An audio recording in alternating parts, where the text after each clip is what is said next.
के छोड़ा है जहान नीच मैं तुम्हारे अब हूँ हवाले अब दूर दूर लोग बाग मीलों दूर ये वादियां। नमस्कार, मी कामाक्षी बर्वे, बर्वा स्किन थेरपीकडून. आजच्या बोल बर्वाच्या भागामध्ये आपण ज्या व्यक्तिमत्वाला भेटणार आहोत, ऑब्व्हियसली व्यक्तिमत्व हे एरवी आपल्याकडे जे येतात हे सगळे गेस्ट स्त्री व्यक्तिमत्व जास्ती असतात, पण एक्स्ट्रॉर्डिनरी काम करणारी काही पुरुष व्यक्तिमत्व पण आहेत ज्यांच्या मुलाखती आपण घेण्याचा प्रयत्न करतो. तसंच आज आपण भेटणार आहोत इंद्रनील महेश वर्तक याला.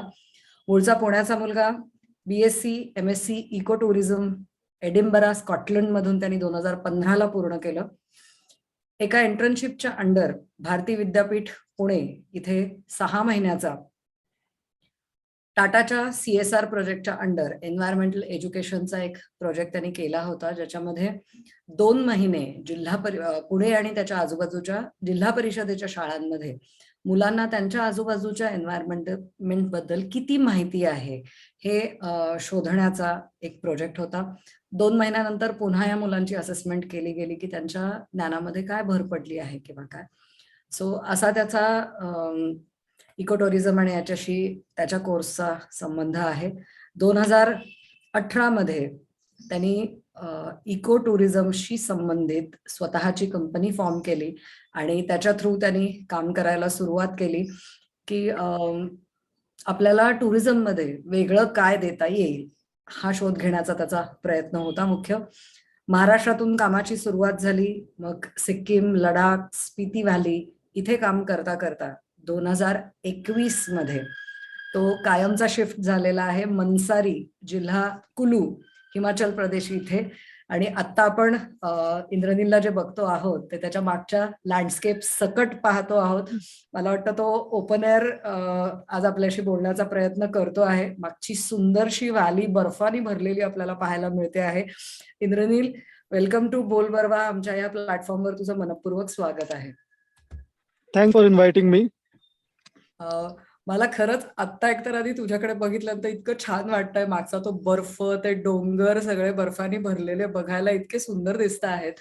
एक पहिलाच प्रश्न तुझ्यासारख्या मुलाकडे बघितल्यानंतर मनामध्ये डोकावतो तो असा आहे की नॉर्मल मध्यमवर्गीय फॅमिलीमधून आलेला असताना या वेगळ्या वाटेच्या प्रोफेशनकडे वळण्यासाठी असं मोटिवेशन काही होतं तुझ्याकडे की हा मला ना हे आवडतंय?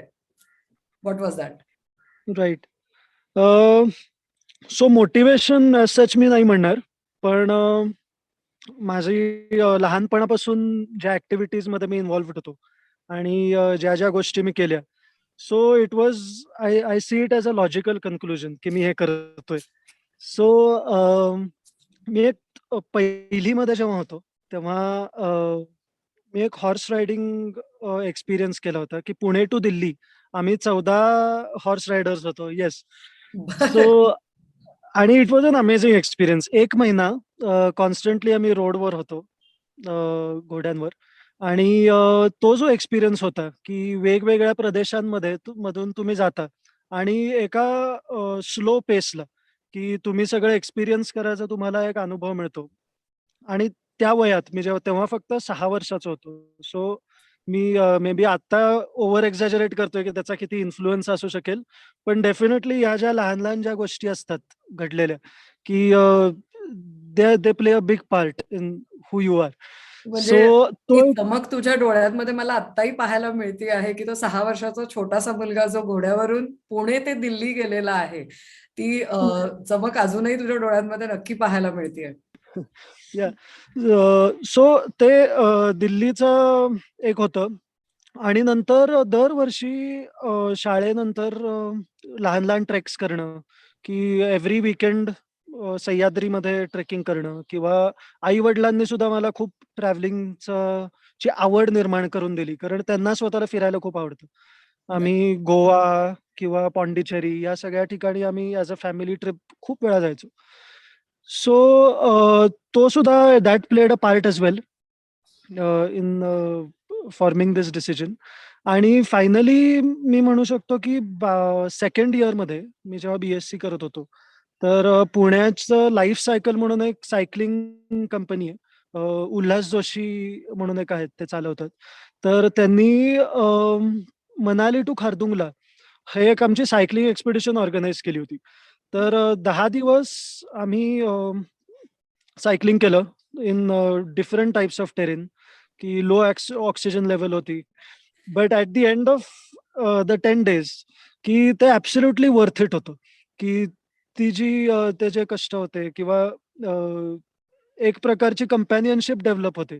जेव्हा तुम्ही कुठलीही अवघड गोष्ट बाकी लोकांबरोबर करता, तेव्हा एक छान फीलिंग डेव्हलप होतं. आणि शिवाय हिमालयन बद्दल सुद्धा माझं प्रेम अजून वाढलं म्हणू शकतो. सो दॅट वॉज ते थोडं बॅक ऑफ द माइंड चालू होतं, की नाही आपल्याला हिमालयात पुढे येऊन काही ना काहीतरी करायचंय. सो त्यानंतर मग बेसिक माउंटेनिअरिंग कोर्स केला. सो त्यानंतर 2018 मध्ये मग फायनली निर्णय घेतला, की इथे एक आपलं कॉटेज असावं, जे टुरिस्टसाठी आपण एक्सपिरियन्स प्रमोट करू शकू, जे आपल्याला आवडतं ते आपण शेअर करू शकू लोकांबरोबर. आणि मग 2021 मध्ये फायनली मूव्ह करायचा निर्णय केला इथे. तू सांगतोयस की दरवर्षीच्या सुट्टीमध्ये तू कुठे ना कुठेतरी ट्रेक्सला जाण्याचा प्रयत्न करायचास. 8वी-10वी मध्ये मला वाटतं साधारण पुण्यात राहणारी जी मुलं आहेत ही आजूबाजूच्या सगळ्या डोंगरांवरून किल्ल्यांवरून जाऊन आलेली असतात. 10वी हे असं कन्फर्म ठरवण्याचं वय खरं तर नाही आहे, पण मला काहीतरी आवडतंय हे नेमकं लक्षात तुझ्या साधारण त्या वयाच्या आजूबाजूलाच आलं होतं का आणि कसं आलं होतं? राईट. सो काय आवडतं हे लक्षात आय थिंक 10वी नंतर मी एक ट्रेक केला होता देवटिब्बाचा युवा शक्ती बरोबर, टिपिकल. तर तो खूप अमेझिंग एक्सपिरियन्स होता, की 7 दिवस तुम्ही खूप कमी गरजांनी तुम्ही राहू शकता.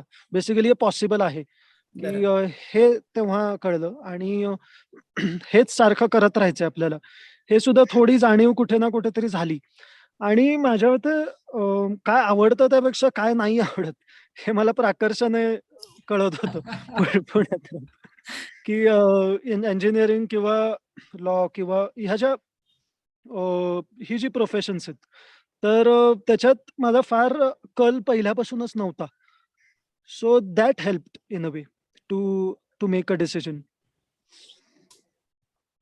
खूपच छान सांगितलंस की आपण जे रेग्युलर मेनस्ट्रीमच्या शिक्षणांचे विचार करतो, म्हणजे मेडिकलला जायचंय, इंजिनिअरिंगला जायचंय किंवा व्हॉट एव्हर ज्या पद्धतीने फील्ड्स जी काही डोळ्यासमोर दिसतात ती ही सोडून देखील सध्याची जी इमर्जिंग फील्ड्स आहेत की ज्याच्यामध्ये खूप वेगळेपणाही आहे, काहीतरी वेगळं नवीन आहे की जे तुम्हाला निसर्गाशी पण जोडून ठेवत आहे, आणि असं शोध घेणारी जी काही मुलं मुली आहेत यांच्याशी आम्ही कनेक्ट होण्याचा प्रयत्न करतो आहोत.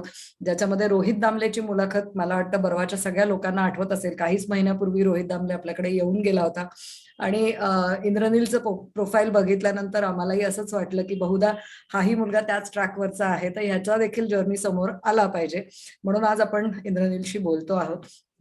मला सांगशील इंद्रनील, आवडायला तर लागला आहे, पण पोटापाण्याचा उद्योग म्हणून टुरिझमकडे जेव्हा तू वळायचं ठरवलंस तेव्हा असं कोणतं शिक्षण तू घेतलंस की जो हा तुला व्यवसाय म्हणून स्वीकारण्यासाठीच उपयोगाचं ठरलं?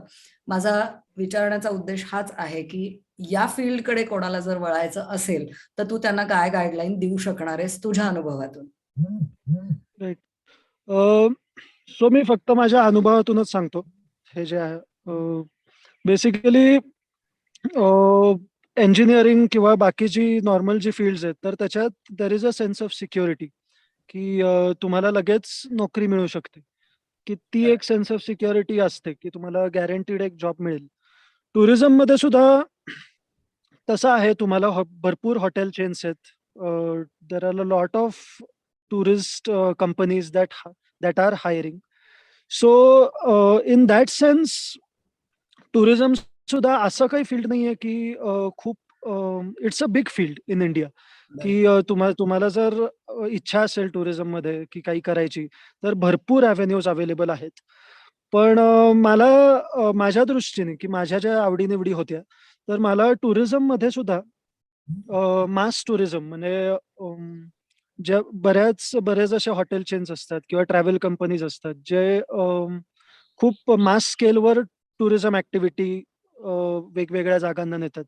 तर मी जे शिक्षण घेतलं MSc इको टुरिझम मध्ये, तर आम्हाला त्याच्यात मेन शिकवलं गेलं की म्हणजे तुम्हाला जर इम्पॅक्ट कमी करायचा असेल एन्व्हायरमेंटवर तुमच्या स्वतःच्या टुरिझम ऍक्टिव्हिटीनी, तर जास्तीत जास्त 6 ते 12 लोकांचे ग्रुप हवेत. की त्यांनी 2 गोष्टी एकतर होतात, की तुम्ही ज्या जागेवर जाताय, तर तुमचा इम्पॅक्ट कमीत कमी होतो, कमीत कमी निगेटिव्ह इम्पॅक्ट होतो आणि 6 ते 12 लोकं असतील, तर तो जो एक्सपिरियन्स सुद्धा जो असतो, की टुरिस्टचा, ट्रॅव्हलरचा, तर तो सुद्धा एक प्रकारचं त्याला अं, ते एक्सपिरियन्स जास्त एक्झॅजरेट होतो, जर कमी लोकं असतील तर. की एकतर एकच टूर ऑपरेटर असतो हँडलिंग 12 पीपल. सो तो एक बॉन्ड क्रिएट होतो. तर मला हे बेसिकली प्राकर्षाने इंडियन टुरिझम मार्केट जे आहे, तर ह्याच्यात ते थोडं मिसिंग होतं. असं मी जेव्हा शिक्षण घेत होतो तेव्हा मला जाणवलं. किंवा ज्या ॲक्टिव्हिटीज सुद्धा इंडियात आपण करतो टुरिस्ट ॲक्टिव्हिटीज, की फक्त साईट सीइंग असतं किंवा अं, तिकडचं जे कल्चर, की एनिवेज आपण जेव्हा टुरिस्ट म्हणून ट्रॅव्हल करतो, तर मला वाटतं की one should act as a local for a week. की कारण कसं आहे, आपण सुद्धा जेव्हा तिकडे जातो, तर आपण असं मी ही ट्रिक स्वतःसाठी वापरतो. की कुठल्या नवीन जागेवर जायचं असेल, तर I try and act like a local. तर त्यांनी काय होतं, की तुम्हाला तिथल्या ॲक्टिव्हिटीज त्यांचं डेली राहणीमान आहे. तुम्ही automatically you become a part of it. तर ही सुद्धा आम्हाला एक थिअरी त्या टुरिझम MSc मध्ये मला शिकवली होती, की ही एक सोशलिस्ट थिअरी आहे, की ज्याच्यात आपण टुरिस्ट ती जी जागा आहे, ती फक्त एक प्रॉडक्ट म्हणून नाही बघत. पण we become a part of it, की you are also taking in what you are seeing. पण तुम्ही सुद्धा काही ना काहीतरी एक चांगला इम्पॅक्ट करायचा प्रयत्न करताय त्या जागेवर. ओके. सो मला ह्या काही गोष्टी होत्या, की तो जो कोर्स होता एडिनबरा नेपियर युनिव्हर्सिटीचा, तर त्यांनी मला टुरिझमकडे बघण्याचा एक दृष्टिकोन वेगळा दिला. वेगळा सो करत त्याचा नक्कीच फायदा झाला मला, की माझ्या नंतर ट्रॅव्हल फर्म स्टार्ट करून ट्रॅव्हलर एक्सपिरियन्स कसा डिझाइन करायचा, या दृष्टीने. खूप छान सांगितलंस तू. मला एक तर तो हा अप्रोचच खूप आवडला, की छोटा ग्रुप जेव्हा आहे, तेव्हा तुम्ही त्यांना पर्सनल एक्सपिरियन्स खूप जास्त चांगल्या पद्धतीने देऊ शकणार आहात. म्हणजे 50 लोकांना घेऊन गेला आहे, 2 टूर ऑपरेटर ते झेंडे घेऊन त्यांना मागे, मागे, मागे फिरवतायत सगळ्या साइट्सवरनं. ही आपण कॉमनली बघितली जाणारी एक म्हणजे एक दृश्य सगळीकडे आपल्याला पाहायला मिळतं. कोरोनाच्या यू आधी तर सेड हे इट, खूप नॉट मी. कॉमनली पाहिलं गेलेलं होतं. आणि यातही वेगळेपणा शोधणारी किंवा असं ग्रुप्समधून न जाणारी, ही मानसिकता नसणारी जी लोकं होती, त्यांनी स्वतःचं छोटं कुठे-कुठे, काय-काय जायला यायला सुरुवात तर केलेली होती. कोरोनाने याला थोडीशी खीळ घातली होती खरं. पण आता पुन्हा जेव्हा सगळं नॉर्मलाईज होतं आहे, व्हॅक्सिन्स झालेत लोकांचे, बूस्टर पण सुरू झालेले आहेत. तेव्हा मला वाटतं, की हा ट्रेंड अजून वाढत जाईल. एक सांगशील मला, की शिक्षणाचा उपयोग करून तू तुझ्या आवडीच्या फील्डमध्ये जेव्हा जात होतास, याच्याकडे बिझनेस म्हणून बघत होतास, तर तेव्हा असं तू स्पेशल काय देऊ शकणार होतास, की जे बाकीचे देऊ शकणार नाही आहेत? ॲज अ कस्टमर म्हणून मी तुला जर असं विचारलं, की मी तुझ्याकडे येण्यासाठी तू मला स्पेशल असं काय देणार आहेस? तर काय सांगशील? तू राइट, काय स्पेशल एक्सपिरियन्स तुझा स्पेशल काय असू शकतो? राइट. सो आमचे 3 गोष्टी आहेत, की that we like to think it as a USP, की एका ठराविक जागेवर जास्तीत जास्त वेळ घालवणं. की ती that is a good start. की जर तुम्ही जास्त वेळ घालवला एका जागेवर, तर आमचे होमस्टेची टायअप आहेत. आमचे वेगवेगळ्या शेतकऱ्यांशी टायअप आहेत. इथले जे सफरचंदाचे बागायतदार आहेत, त्यांच्याशी टायअप्स आहेत.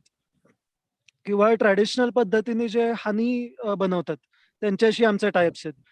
तर आम्ही त्यांच्याबरोबर बरेच as a part of the tour आमची ते एक्सपिरियन्सेस आम्ही त्याच्यात इन्व्हॉल्व करतो, की फॉर एक्झाम्पल एक हिमाचलची एक एक ग्रुप आला होता इथे. तर एक जुनं लाकडी घर होतं आणि सो इथली जुनी लाकडी घरं कशी असतात, की त्यांना जी भिंत असते, तर त्या भिंतीत ते एक बॉक्स ठेवतात मधमाशांच्या पोळ्याचा आणि तो बाहेरून मधमाशा आत ये जा करतात आणि आतून तुम्ही तो बॉक्स काढला, की तुम्हाला मध मिळू शकतो. तर तर हे मलाही नवीनच कळलं होतं, की इथे आल्यानंतर, की असं होऊ शकतं किंवा असं आत्तापर्यंत होत चाललंय. तर आम्ही त्याचं एक लहान वर्कशॉप घेतलं होतं, की टुरिस्टनी तो मधाची पेटी काढली. नंतर तो जो लोकल माणूस होता त्याने समजावलं, की सो मध म मध मध उत्पादनाचं एक काय असतं, की त्यांना राणी माशी खूप महत्वाची असते, की राणी माशी पकडली, की मग बाकी तिचं जे हाईव असतं ते नंतर येतं. तर तेच ह्या ज्या लहान गोष्टी आहेत, त्या सगळ्या त्यांनी एक्सप्लेन करून सांगितल्या, ज्या नॉर्मल लोकांना माहिती नसतात. अजून एक म्हणजे आम्ही ॲपल ऑर्चर्डमध्ये एक आम्ही टूर घेतली होती. तर त्याच्यामध्ये सफरचंदाची लाईफ सायकल काय असते आणि त्याच्यातून आम्ही वाईन सुद्धा बनवली, की की बर. वाईन आणि ॲपल सायडर बनवली. सो ह्या अशा वेगवेगळ्या गोष्टी हँड्स ऑन एक्सपिरियन्स मिळतो त्याच्यातून आणि दगदग कमी असते, की आमच्या ट्रिप्समध्ये, की इथे बसा, लगेच तिथे जा. की एक प्रकारचा नाही तर तो ट्रॅव्हलिंगचा सुद्धा माहितीये स्ट्रेस क्रिएट होतो, की 4थ्या-5व्या दिवसानंतर, की कॉन्स्टंटली जर you are on the move तर तो स्ट्रेस फॅक्टर मला पूर्णपणे आम्हाला काढून टाकायचा होता, आमच्या एक्सपिरियन्सेसमधून. सो ते एक आहे आणि एक दुसरा एक एलिमेंट म्हणजे एव्हरी मॉर्निंग आम्ही एक कुठलीतरी मेडिटेशन प्रॅक्टिस असते, की ईदर मेडिटेशन किंवा प्रेयर, की प्रार्थना म्हणतो किंवा मेडिटेशन करतो. सो दोन्हीपैकी तो that is a very good start to the day, की त्यांनी एक सो तो एक एलिमेंट आहे आमच्या ह्याच्यात. आणि अजून एक आम्ही 2-3 गोष्टी डेव्हलप करतोय, की पण आय गेस द लेटर पुढच्या ह्याच्यात मी एक्सप्लेन हरकत करीन. हरकत पुढच्या नाही आहे. या. ॲज अ ट्रॅव्हलर मी जर याचा विचार केला तर मला वाटतं तू जो सांगितलं होतंस ना, की लोकल्स बरोबर तुम्ही लोकल्स सारखे जर राहिलात, तर तेही लोकं तुम्हाला खूप छान मिसळवून घेतात. मला तर वाटतं, की तू आत्ता जिथे बसलेला आहेस ना, तिकडच्या मागच्या घरांमधली स्वयंपाकघरं डोकावून बघायला खरं तर खूप आवडेल, की काय पद्धतीचं हो. फूड असतं. कारण बहुतेकदा तरी टूअर्स बरोबर गेल्यानंतर असं पाहायला मिळतं, की त्यांची किचन्स बरोबर असतात. त्यामुळे तुमचाच आवडता वरण-भात तुम्हाला तिकडे जाऊनही खायला मिळतो. तुम्ही बऱ्याचदा तिकडचं लोकल फूड जे असतं हे खाऊन पाहतच नाही. खूप कमी बरोबर. खाण्याच्या बाबतीत कॉम्प्रोमाईज करायला बऱ्याचदा लोकं तयार नसतात. म्हणजे हं, संध्याकाळी शेकोटी पेटवली आहे आणि त्याच्या आजूबाजूला तिथले लोकल डान्सेस बघण्याची मानसिकता आपली असते. पण खाण्याच्या हं. बाबतीत थोडेसे आपण रिलक्टंट असतो. तर मला वाटतं जे बरोबर. कोणी आजची आपली मुलाखत बघत असतील यांना असा काही एखादा लोकल एक्सपिरियन्स जर घ्यायचा असेल, तर जरूर इंद्रनीलच्या कंपनीचा विचार नक्की करा. कारण तो काहीतरी वेगळा आपल्याला देऊ इच्छित आहे असं दिसतंय. मला सांगशील इंद्रनील, की जेव्हा तू या फील्डकडे वळायचं ठरवलंस, टिपिकल मध्यमवर्गीय पालक आहेत तुझे. तू अ, मध्यम वर्गातनं जेव्हा येतोस, रिप्रेझेंट करतोस, तेव्हा एक इन्सिक्युरिटी पालकांची जी असते, ती सुद्धा फेस करावी तुला लागली असणार आहे तुलाही आणि त्यांनाही, की "अरे, ह्यानी काहीतरी वेगळं करायचं ठरवलंय, मग काय असेल, काय नाही?" तर त्यांची मानसिकता नेमकी कशी होती, काय सांगशील? अ, हा जो प्रश्न आहे ना, की मी त्याच्याशी पूर्णपणे रिलेट नाही करू शकत कारण माझे आई-वडील स्वतः पहिल्यापासूनच त्यांना फिरण्याची आणि वेगवेगळ्या गोष्टी ट्राय करण्याची पहिल्यापासूनच आवड आहे. सो इन अ वे मला ती आवड त्यांच्याकडूनच एका अर्थाने आली असं म्हणू शकतो. सो ते जे ती इन्सिक्युरिटी तरी होती, की कारण हे फील्ड बेसिकली नवीन होतं, की इको टुरिझम इंडियात तरी. कारण असं नाही की इको टुरिझममध्ये तुम्ही शिक्षण केलं तर तुम्हाला अशा एक 5-6 कंपनीज अवेलेबल आहेत, ज्या इको टुरिझममध्ये काहीतरी करतायत आणि you will be employed there straight away. तसा सिनारिओ इंडियात नाहीये अजूनही. अ, पण त्यांना कुठे ना कुठेतरी एक फेथ होती, की बेसिकली त्यांना बेसिकली माझ्यात फेथ होती, की and that that plays a big role. In in all of this की सो पण मी तरी म्हणू शकतो की असा कुठला निर्णय घ्यायचा असेल की वेगळं कुठलं फील्ड वाट असेल वाट निवडायची आहे तर तुम्हाला. वेगळी वाट निवडायची असेल तर try to know as much as you can about it की अबाउट द फील्ड की and then make the decision की जास्तीत जास्त माहिती घ्यायचा प्रयत्न करा की आज तेवढंच तुम्ही करू शकता आणि जर तुम्हाला तरी ते करायचं असेल जरी ते तुम्हाला इफ यू हॅव फेथ की आणि त्याला मार्केटमध्ये सुद्धा तुम्हाला त्याची गरज दिसत असेल की ही रियालिटीशी सांगड घालणं खूप महत्वाचं आहे की म्हणजे आपल्या डोक्यात जी आयडिया आहे तर ती खरंच लोकांना त्याची गरज आहे का आणि it should be a dialogue की म्हणजे तू एक ट्रिप जर मी एव्हरी ट्रिप सुद्धा की कुठला एक्सपिरियन्स जर मी डिझाईन केला तर मी फीडबॅक घेतो लोकांकडून तर हा फीडबॅक घेणं खूप महत्वाचं आहे की it should be a two way dialogue की असं नाही की म्हणजे मला हे करायचंय म्हणून मी करणारच की even that is there is a म्हणजे there is a risk to that so yes म्हणजे as far as I am concern मी म्हणतो की आय वॉज व्हेरी लकी पण पण बऱ्याच लोकांचे घरी जर असा विरोध वगैरे असेल की या गोष्टींसाठी तर try and convince them through facts की जास्तीत जास्त तुम्ही स्वतः कन्व्हिन्स्ड पाहिजे तर तुम्हाला दुसऱ्याला कन्व्हिन्स करायला नक्कीच सोपं जातं वंडरफुल. म्हणजे मला असं वाटतं की आणि तुझ्या पालकांनी अनकंडिशनल सपोर्ट तुला जो दिला होता की ठीक आहे तू हम्म, पुढे जा, चुकलास किंवा काही धोका असेल तुला तर आम्ही तुझ्या मागे उभे आहोत, असा जेव्हा राईट कन्फर्म पालकांचा एक सपोर्ट मुलांना मिळतो तेव्हा ते तुझ्यासारखे बिनधास्त पुढे जाताना दिसतात वेगळ्या वाटेवरती, असं मला तरी वाटतं. बरोबर तू काहीतरी बोलत होतास. हा मला ऍक्च्युली तो आधीचा जो प्रश्न होता फूड बद्दल की हा, थोडं मला त्याच्याबद्दल बोलायला आवडेल जरूर सांग की ना.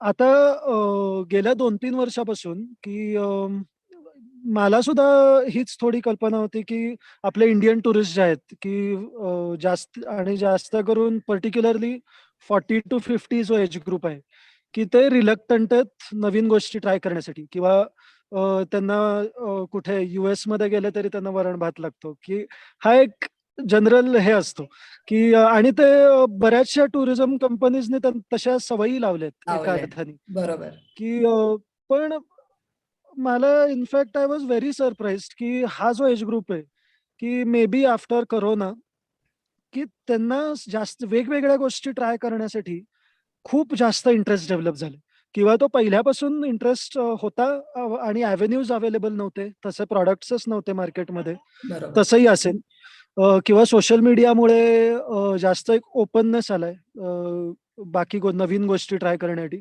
पण मला ह्या जनरेशन मध्ये प्रचंड बदल वाटतो की नवीन गोष्टी ट्राय करणं स्वतःला परत ओळखण्याचा प्रयत्न करणं की हे मला दिसतं आणि मला ते खूप चांगलं वाटतं की in fact so just wanted to add that की मला ऑलमोस्ट म्हणजे ज्या 40 to 50 जो एज ग्रुप आहे तर त्यांनाच ट्राय करायचं असतात की स्पितीला जाऊन त्यांना थुक्पा ट्राय करायचा असतो किंवा इथे येऊन त्यांना ट्रॅडिशनल मीटची थाळी खायची असते आणि हे त्यांच्याकडून येतं सगळं सो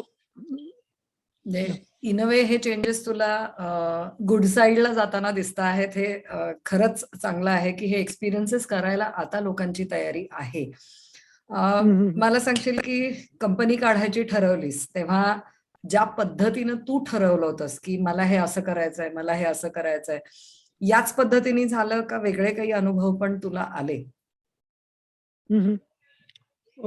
सो अनुभव वेगवेगळे आले आणि आय थिंक एक कॉन्स्टंट कॉम्प्रोमाइज आणि ऍडजस्टमेंट्स करत राहायला लागतात तुमच्या प्रॉडक्टमध्ये आणि तुमच्या फिलॉसॉफीमध्ये कस्टमर्सचा जो फीडबॅक असतो आणि तुम्ही जो एक्सपिरियन्स देताय तर त्याच्यात तुम्हाला सांगड घालायला लागते बॅलन्स साधायला लागतो की फॉर एक्झाम्पल बरेचसे वयस्कर लोक जेव्हा ट्रॅव्हल करतात माझ्याबरोबर तर त्यांना बेसिक इश्यूज असतात वॉशरूमचे आणि खाण्याचे तर त्याच्यात मग आम्ही कुठेतरी एक कॉम्प्रोमाइज करतो की 2 दिवस लोकल फूड देतो त्यांना प्रोव्हाइड करतो की त्यांना तो सुद्धा एक्सपिरियन्स येतो मिळतं. आणि त्यांना कुठल्याही प्रकारची शिक्षा नाही वाटत, की म्हणजे त्यांना जर त्यांना हे आवडलं तर they can choose to do it again. पण बेसिकली कस्टमर्सशी ओपन राहून खूप फायदा होतो, की फीडबॅक्सच्या दृष्टीने किंवा तो सतत तुम्हाला काहीतरी सांगायचा प्रयत्न करत असतो, द कस्टमर, की maybe if you are lucky तो क्लिअरली तुम्हाला सांगेल. नाहीतर मग इफ ही डझंट बऱ्याचदा असं होतं, की तुम्ही 100% नाही देऊ शकत कस्टमरला. कारण लॉजिस्टिक्स खूप असतात ट्रॅव्हल कंपनीमध्ये, की एका ट्रिपवर बऱ्याच वेगवेगळ्या गोष्टी घडू शकतात, ज्या तुमच्या हातात नसतात. पण तरी if your intention is right, की तुम्हाला तर तुम्ही हे सगळं they can ओव्हरलूक it in a वे.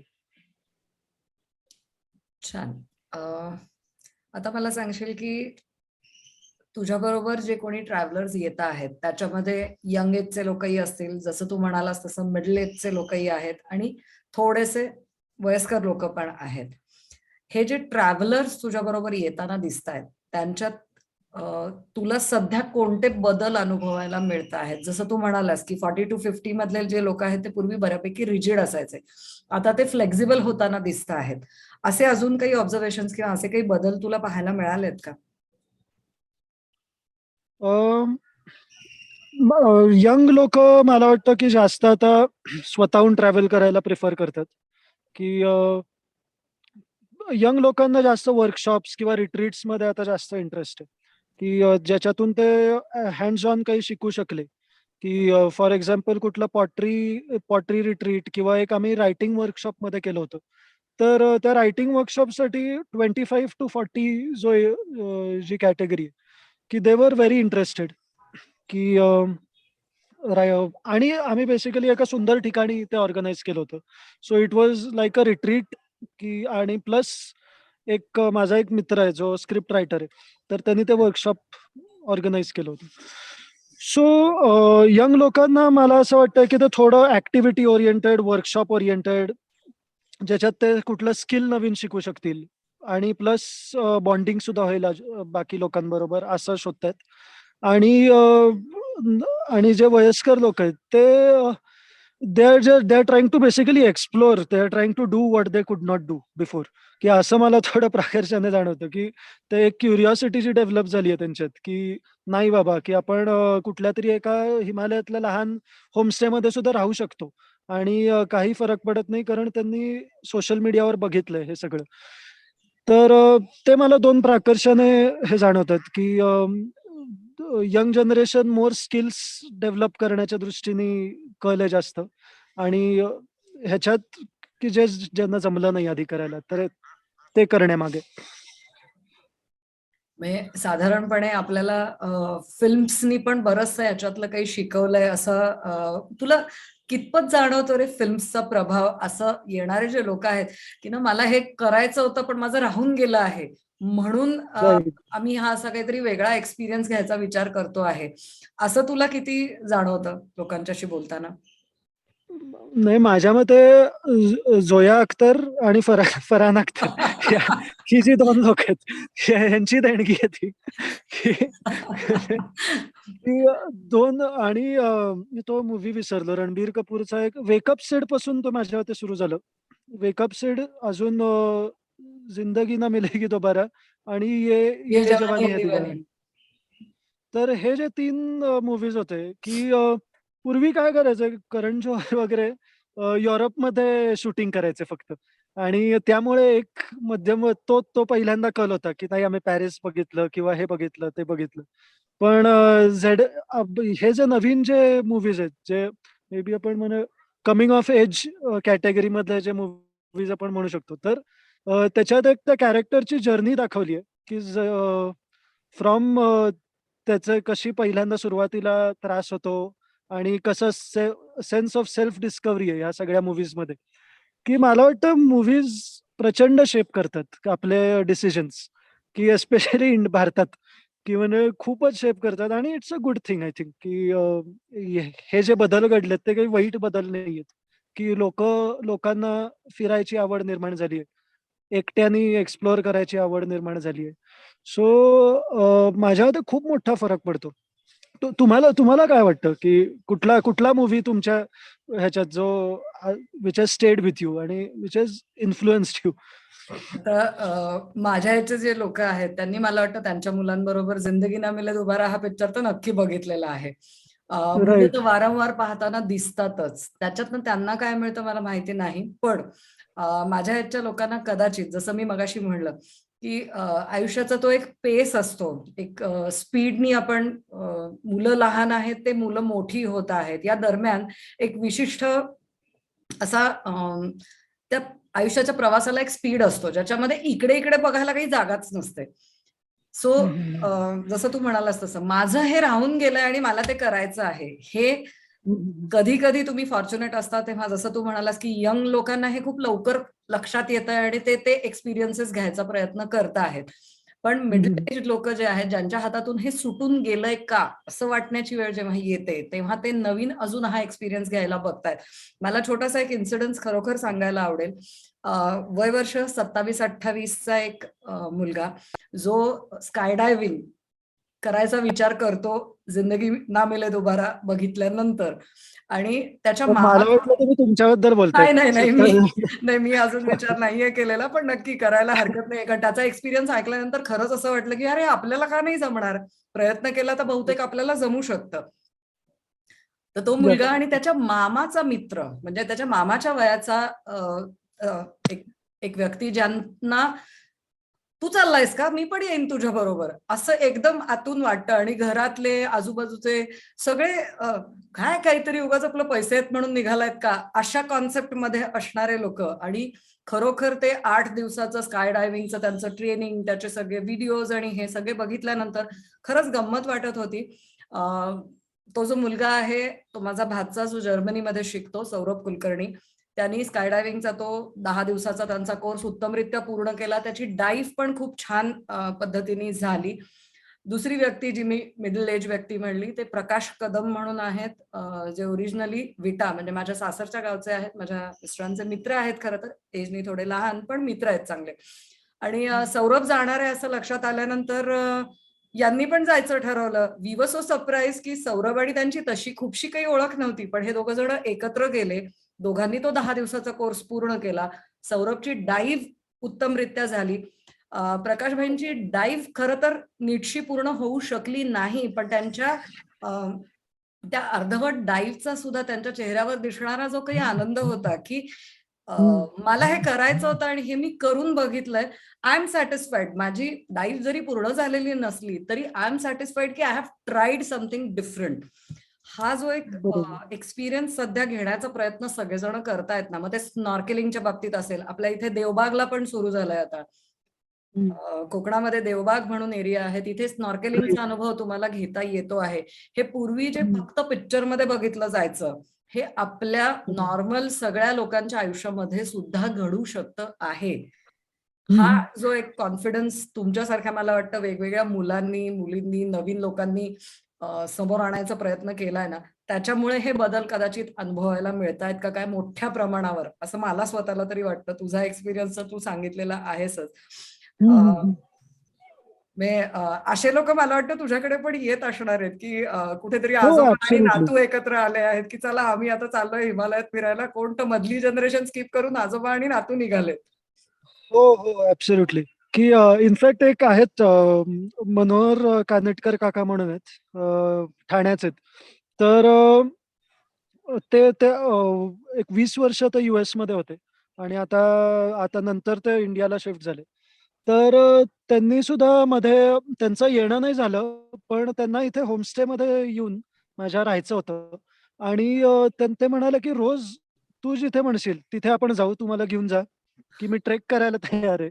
क्या बात आहे. सो की ही ही जी सेन्स ह्या वयात सुद्धा ही जी सेन्स ऑफ क्युरिओसिटी किंवा ट्राय करण्याची जी एक इच्छा आहे, की दॅट इज व्हेरी अमेझिंग की मला वाटतं 2-3 वर्ष करोनात जे सगळ्यांना ना अनसर्टन आयुष्य बघायला मिळालं की उद्या काय होईल ह्याची माहिती पूर्वी नव्हती, पण ह्या आजाराने एक आपल्याला असा मला वाटतं एक अव्हेन्यू ओपन करून दिलेला आहे की जे जगायचंय ना ते सगळं करून बघा. माहिती नाहीये तुम्हाला, तुम्हाला पुढे काय कुठल्या फेज मधून जावं लागेल किंवा काय. मला वाटतं थँक यू करोना म्हणायला हवंय खरं तर आपण, की ओके हो, त्यांनी काय अक्षरशः. काय शिकवलंय आपल्याला त्याच्यामध्ये हाही एक करोना गो बदल. बॅक नको. खरंय, खरंय. मला सांगशील की तुझ्याबरोबर लोकांनी येताना तू जेव्हा तुझी टूर डिझाईन करतोस किंवा 2 व्यक्ती तुझ्यासमोर येऊन बसलेल्या आहेत, तर तुझा तो स्पेशल वॉव फॅक्टर जो काही आहे, की "अरे, आम्ही इंद्रनील बरोबर जाऊन आलो ना, तर इट वॉज सो अमेझिंग." हे एक्सपिरियन्सेस तू लोकांना द्यायचे आहेत, हे कसं ठरवतोस? म्हणजे तुझ्यासमोर 2 व्यक्ती, 4 व्यक्ती येऊन बसल्या आहेत, तर यांना आपल्याला काय द्यायचंय, हे तू कसं ठरवतोस? सो 2 आस्पेक्ट्स आहेत, की एक आमची ग्रुप डिपार्चर असते, की that is a set tour आणि ते आम्ही बेसिकली पायलट ट्रिप पहिल्यांदा करून मग ती एक डिझाइन केलेली असते. त्याच्यात आम्ही एक जनरल बॅलन्स साधायचा प्रयत्न करतो, की एक साधारण 8 ते 10 लोकं त्यांना एक कम्फर्ट आणि नवीन गोष्टी एकत्र अशी एक टूर असते. पण कस्टमाइज्ड टूर्स जे आहेत, की म्हणजे 2 ते 6 लोकं, की तुमचा स्वतःचा ग्रुप असेल. तर आम्ही बेसिकली त्या कस्टमरला पूर्णपणे जाणून घ्यायचा प्रयत्न करतो, की त्यांचे एक्स्पेक्टेशन्स काय आहेत आणि त्यांनी आधी कुठल्या गोष्टी केल्या आहेत किंवा कुठल्या गोष्टी करायच्या आहेत त्यांना आणि कुठल्या गोष्टी करायला ते घाबरतात, पण त्यांना करायच्या आहेत. की कारण बऱ्याचदा असं होतं, की तुम्हाला थोडं you need to be a little strict as well, की नाही तुम्ही म्हणाला तर तुम्हाला हे करायचंय आणि आता तुम्ही माघार नाही घेऊ शकत, की असं थोडं तुम्हाला ते सुद्धा थोडं करायला लागतं कधी-कधी. पुश पण करावं लागतं. त्या पुश एका करायला एजवरती लागतं. येऊन थोडंसं गडबडायला होतं, की यार मी म्हणलो तर आधी, पण नको, नको, नको हे हो. करायला. सो पहिल्यांदा मला म्हणजे त्याची पॅरलल काढायचं असेल तर तुम्ही एका होमिओपॅथीच्या डॉक्टरला जेव्हा भेटायला जाता आणि तो तुम्हाला लाईफ स्टोरी जी विचारतो आणि तो चेक लिहून घेतो, की म्हणजे बेसिकली सेम प्रोसेस आहे, की वी ट्राय थोडक्यात टू तू अंडरस्टँड. टोटल इंटरव्ह्यू घेतोस म्हणजे. हां, की एक शॉर्ट इंटरव्ह्यू एक 10 प्रश्न असतात, की बेसिक त्यांना त्यांच्या अपेक्षा कळतात. अ, आणि त्यानंतर मग थोडा रूम ठेवायचा गोष्टी घडण्यासाठी सुद्धा, की आता फॉर एक्झाम्पल आम्ही लडाखची एक ट्रिप ऑर्गनाइज केली होती. तर ती मुद्दाम आम्ही एका गावात 2 दिवस ठेवले होते. कारण चान्स होता, की आयबेक्स नावाचा एक इथे प्राणी मिळतो, की इट्स अ वाईल्ड शीप. तर तो जो कस्टमर होता त्याला वाईल्ड लाईफमध्ये खूप इंटरेस्ट होता. तर बरं. आम्ही मुद्दाम 2 दिवस त्याच्यात बफर टाईम ठेवला होता, की तिकडे दिसू शकण्याच्या दृष्टीने. तर पहिला दिवस काही दिसलं नाही. आम्ही शेवटी दुसऱ्या दिवशी सुद्धा अख्खा जवळ-जवळ एक 4-5 तास काही दिसलं नाही.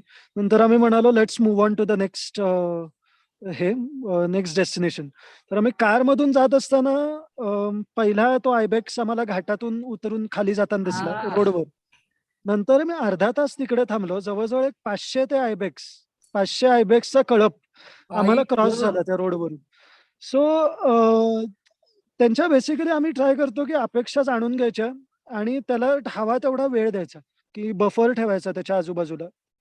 So probability of that happening त्यांच्या अपेक्षा पूर्ण होण्याची जास्त होते. छान आहे.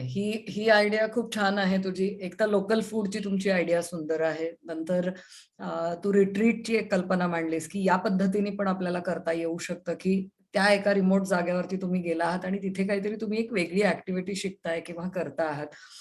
स्वतःच्या हाताने सफरचंद बागेतून तोडून आणून, जसं इकडे आपल्याकडे मला वाटतं स्ट्रॉबेरी हो, पिकिंगचं हे सुरू झाला होता महाबळेश्वरमध्ये. गेली काही वर्ष हा राइट. अनुभव लोकांना घेता येतो आहे.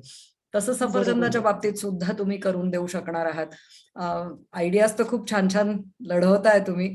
वॉव फॅक्टर्स नक्की पाहायला मिळत आहेत त्याच्यात. बघूया आता तुझ्याबरोबर बर्वाच्या प्लॅटफॉर्मवरून किती लोकं तुझ्याकडे येत आहेत, की आम्हाला अशा पद्धतीने तुम्ही टूर कस्टमाइज करून द्याल का? पाहूया काय कसा आपल्याला अनुभव मिळतो आहे ते. आता एक मला सांगशील, की कंपनी तू सुरू केली आहेस, ट्रॅव्हलर्स यायला लागले आहेत, तू वेगवेगळ्या जागेवरती त्यांना घेऊन जातो आहेस.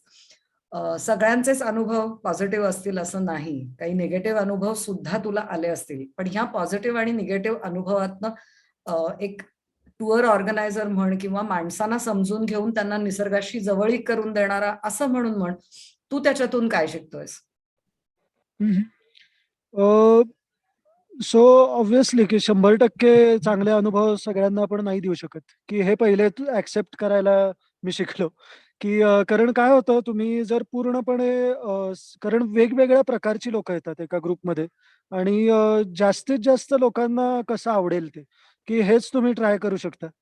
आणि तुम्ही चांगलं जर तुमचा जर रिसर्च चांगला झाला असेल त्या जागेबद्दल, तर तुम्ही नक्की त्यांना चांगले अनुभव देऊ शकता. आणि प्रत्येक माणसाला त्या टूरमधून 1, 2, 3 गोष्टी नक्की लक्षात राहतात, की कोणी ती व्यक्ती असो. हं.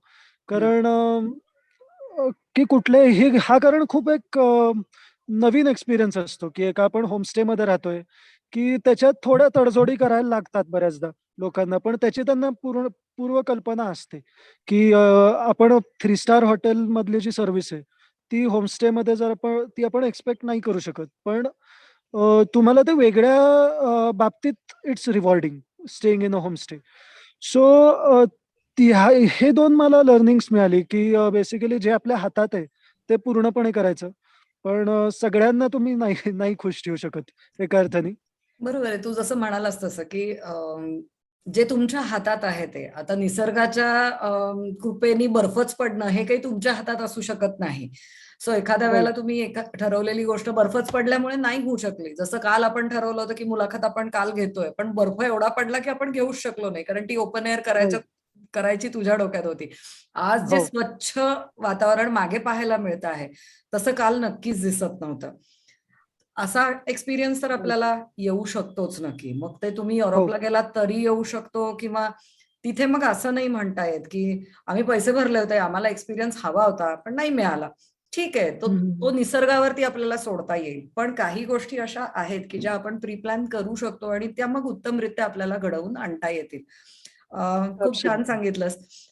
मला सांगशील, की असंच काही वेगळं-वेगळं डोक्यात आहे अजून येत्या पुढच्या वर्षांसाठी?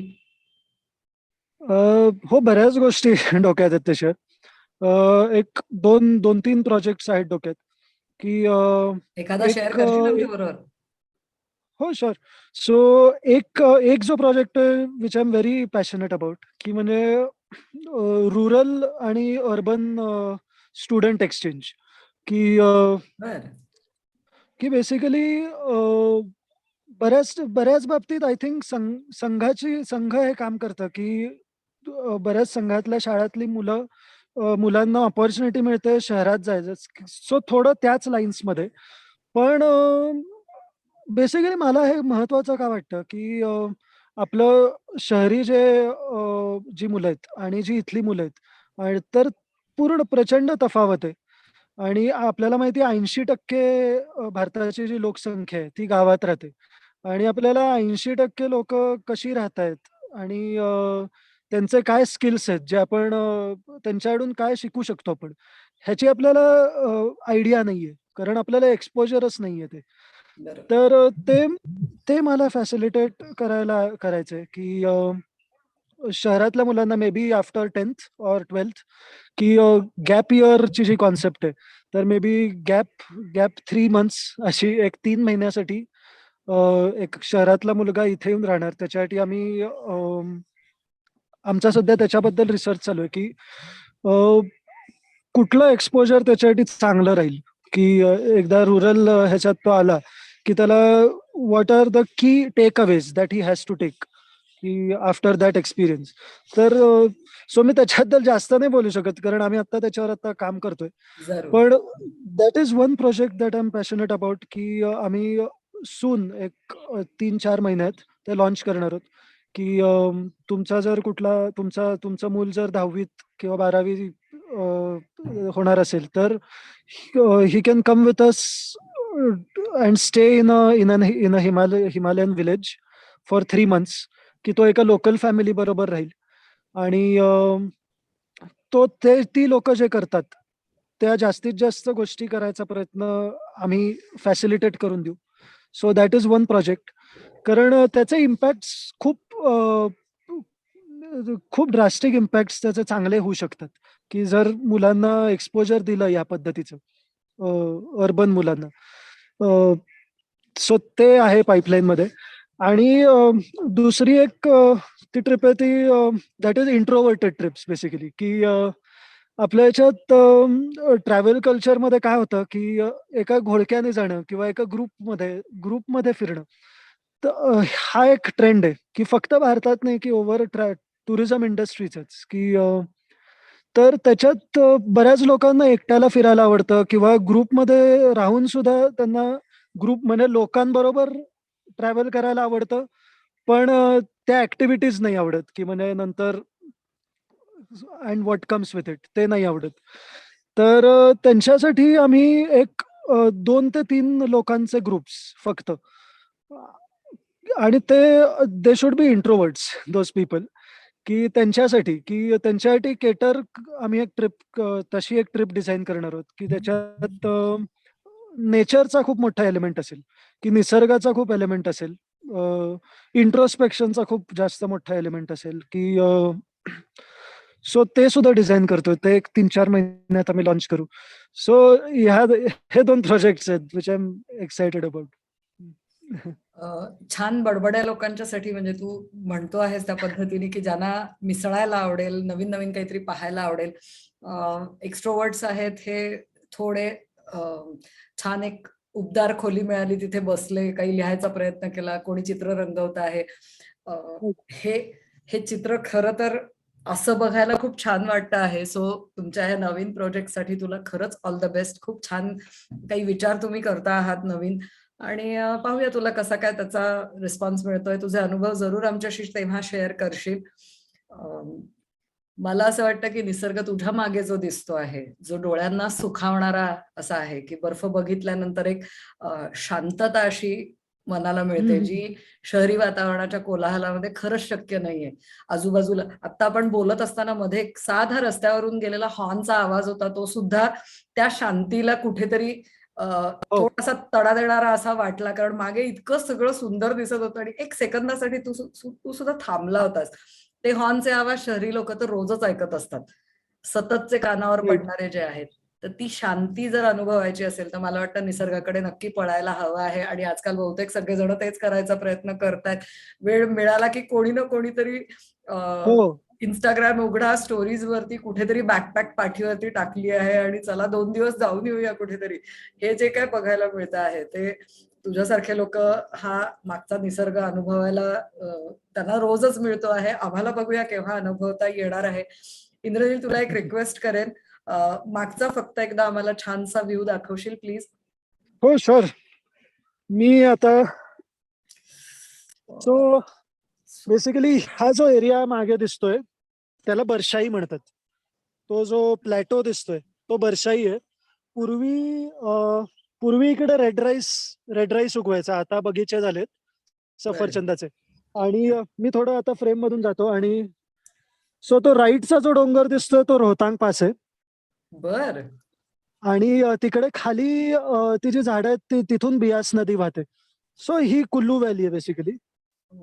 सो आणि आय थिंक तू जे म्हणालीस की it was a very good हे की ऑब्झर्वेशन की तुम्हाला सौंदर्य आजूबाजूला खूप सुंदर गोष्टी आहेत की इथे, की आणि एक प्रकारे तुम्ही हंबल होता की एकदा तुम्ही इतकं सौंदर्य बघितलं ना आजूबाजूला की सो ते नक्कीच मला निसर्गाने दिलं की ह्युमिलिटी.